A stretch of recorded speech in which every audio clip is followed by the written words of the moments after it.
ফলে যদি গণভোট বাতিল হয়ে যায়, ফলে এই পুরা এই সময় সরকারেরও বৈধতা থাকবে না। না, বিষয়টা মোটেও বিষয়ের দ্বিচারিতা করেছে বিএনপি এবং সরকারি দল। নির্বাচন কমিশন থেকে আমাদেরকে এবং সরকারের পক্ষ থেকে আমাদেরকে যে চিঠি পাঠানো হয়েছিল, সেই চিঠিতে 2টি শপথের কথাই বলা হয়েছিল। আমাদেরকে আহ্বান জানিয়েছিল 2টি শপথ নেওয়ার জন্য। আমরা সেই আহ্বানে গিয়েছি এবং আমরা আমাদের দায়িত্বটা পালন করেছি।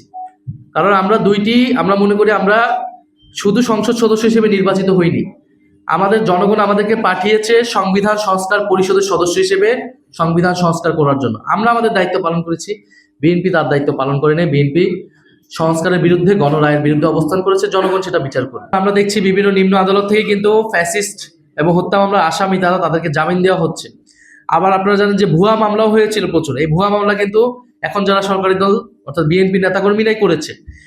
ফলে এই পুরো বিষয়টাই কিন্তু আসলে একটা সুরাহা লাগবে এবং এই বিচার এবং সংস্কার এটা কিন্তু আসলে সরকার দল বা বিরোধী দলের বিষয় না, এটা জাতীয় ঐক্যমত্যের ভিত্তিতেই এইটা নিশ্চিত করতে হবে। আমরা মনে করি যে আদালত এই বিষয়ে অবশ্যই গণভোটের বা জনগণের পক্ষে রায়টা দিবে, গণ অভ্যুত্থানের পক্ষে। কারণ এটা কিন্তু যদি আপনি এই গণভোট বাতিল হয়ে যায়, তাহলে কিন্তু এই নির্বাচনও প্রশ্নবিদ্ধ হবে। কারণ এই নির্বাচন আপনি কোন সংবিধান অনুসারে করেছেন? এই নির্বাচন তো সংবিধান অনুসারে এই সময় নির্বাচন হওয়ার কথা না, অন্তর্বর্তী সরকার হওয়ার কথা না, গণভোট কোনো কিছুই হওয়ার কথা নয়।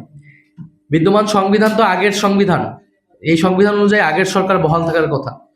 ফলে এই সব কিছুর বৈধতা একমাত্র হচ্ছে জুলাই গণ অভ্যুত্থান। ফলে যদি গণভোট বাতিল হয়ে যায়, ফলে এই পুরা এই সময় সরকারেরও বৈধতা থাকবে না। আমি আমার বক্তব্যে বলেছি যে এখানে অনেক তরুণদেরকে সুযোগ দেওয়া হয়েছে বা অভিজ্ঞ অনেক ব্যক্তিকে সুযোগ দেওয়া হয়েছে। তাদের এটা থেকে আমরা তো সাধুবাদ জানিয়েছি, কিন্তু আমরা তো আপনি অর্ধেক ভালো করবেন অর্ধেক খারাপ করবেন, এইটা তো হইতে পারে না। আমরা তো চেয়েছিলাম পুরো মন্ত্রিসভার এমন একজনও থাকবে না যার বিরুদ্ধে প্রশ্ন তোলা যায়। ফলে সেই জায়গা থেকে যাদের বিরুদ্ধে প্রশ্ন এসেছে আমরা তুলছি, সেটা যাতে পুনর্বিবেচনা করা হয়।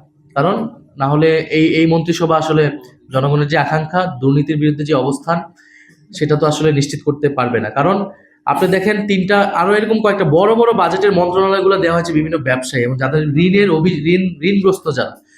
ফলে তারা তো এই মন্ত্রণালয়গুলো থেকেই দুর্নীতির এবং আর্থিক অস্বচ্ছতার কার্যক্রমগুলো করবে। একদিকে তারা বলতেছে প্লট নিবে না, তারা গাড়ি নিবে না, কিন্তু তারা ঋণ খেলাপিদেরকে সংসদে নিয়ে গেল, ঋণ খেলাপিদেরকে তারা মন্ত্রিসভায় স্থান দিচ্ছে।